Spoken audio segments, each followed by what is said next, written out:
how to fix the YouTube app not working on your iPhone.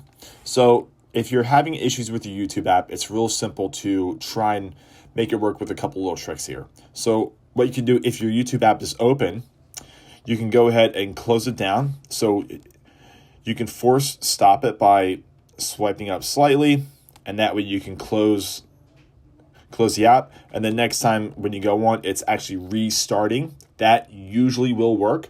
What you can do is also swipe down from the top right of your screen here, shut off your Wi-Fi, and then turn it back on.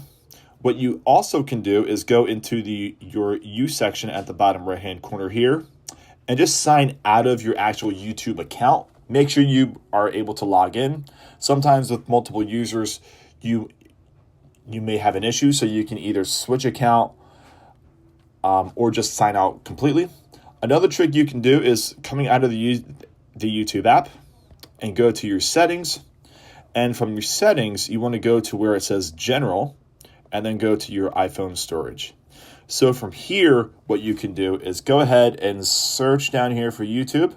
Go ahead and click that. And what you can do is offload the app. So the offloading of the app will delete the app, but it'll reinstall it also, so we can offload it.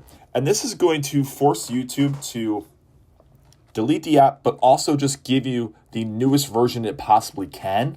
So go ahead and reinstall the app. And from that point, you should be able to use the app. The last thing you can try is just making sure the app is closed and then turning off your phone, turning it back on, and that should work for you from that point.